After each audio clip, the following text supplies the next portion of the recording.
আয়াত। সেখানে আল্লাহ বলেন, হে ঈমানদারেরা, আনফিকু মিম্মা কাসাবতুম, তোমরা যা উপার্জন করো সেখান থেকে খরচ করো। তো এখানে কোনো পরিমাণ বয়ান করা হয়নি, আল্লাহর রাস্তায় খরচ করার গুরুত্ব বয়ান করেছেন।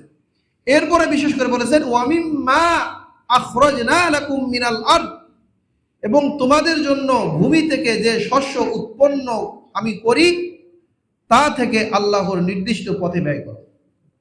তো আল্লাহ বলছেন আখরাজনা, আমি যা বের করে দেই সেখান থেকে আল্লাহর রাস্তায় কি করো, বের করো। তো কতটুকু বের করবে সেটার ব্যাখ্যা এখানে কি আয়াতেই বলা হয়নি। তো রাসূল করিম সাল্লাল্লাহু আলাইহি সাল্লাম সেটা বয়ান করে দিয়েছেন। তার তাফসীর হিসেবে আসছে বুখারী শরীফের 1483 নম্বর হাদিস, যে ফিমা সাকাদিস সামা ওয়াল উয়ুন আও কানা আসারিয়ান আল উশরু, যে আসমান এবং ঝর্ণার পানিতে কিংবা স্বেচ্ছা উৎপাদিত ফসলের মধ্যে 1/10 দিতে হবে।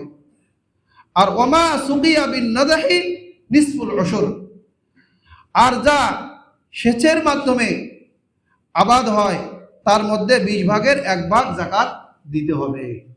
তাহলে এই হাদিসের মধ্যে স্পষ্ট আসলো কিনা যে আল্লাহ তাআলা যা বের করে দেন সেখান থেকে আমরা কতটুকু আল্লাহ রাস্তায় দিব।